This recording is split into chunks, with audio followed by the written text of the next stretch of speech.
And essentially, what we've done throughout the entire country, not only my alma mater state of California, but states like Oklahoma, Maine, Michigan, and various others, is when we go to regulate cannabis, we take the bite out of crime for illegal cannabis growing.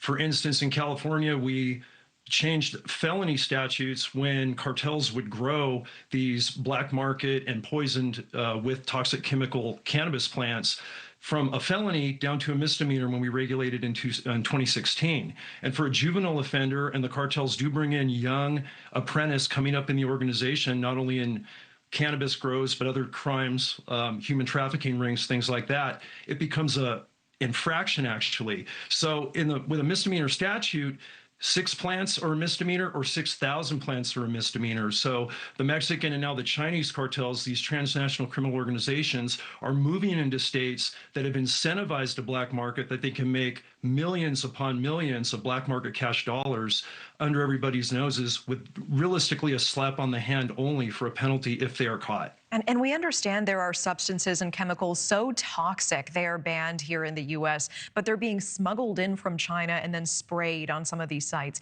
How dangerous are some of these chemicals, and what is it doing to the people who live nearby, the environment around it? Yes, these chemicals are very deadly. Trade names like carbofuran, furadan, metafos, that's what the Mexican cartels have been importing across the southern border all throughout America to put on these cannabis plants in their black market grows, as well as tainting the soil, the waterways in these remote areas. So not only do you have a public safety issue from people ingesting these poisons that can be deadly, but you also have very damaging effects on our wildlife, wildland, and waterways, which, being a retired game warden of all of us that love our wildlands and waterways out there, most of America, that's all of us, severely impact those things. So it's a two-pronged damage when these things happen. As of late, with the Chinese collusion with the Mexican cartels to get involved more in the weed trade, they're now importing their own chemicals from mainland China that have just started to be seen in California and possibly other states. I testified to this when I was first made aware of them a year ago in Congress in first congressional testimony on these issues of what the cartels are doing environmentally all over the country. And I also talk a little bit about it in the second edition of my latest book, an updated edition, Hidden War, to go into how this is affecting not only my home state of California, previous home state, but the rest of the country as well, and what we need to be looking at if we're consuming, anybody in America consuming black market cannabis that could have these deadly chemicals on them. Lieutenant, are these chemicals so toxic that even if the illegal grow operation is shut down, sometimes that land is just shot through, it's unusable? Absolutely, and that's the biggest problem. A lot of times we're going into these cannabis grows on private land now. The shift has been to primarily private land versus public land, but we have the damage going on in both places.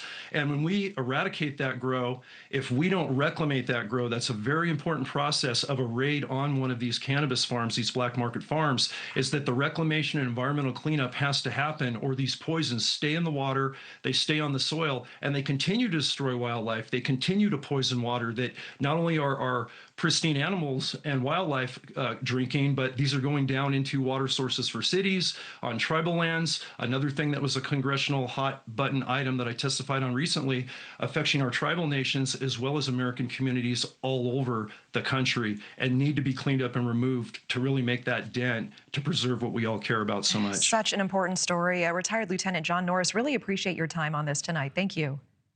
Thank you, Natasha. Thank you for watching. Subscribe below and download our NewsNation app right now on your phone, and you will get fact-based, unbiased news for all Americans.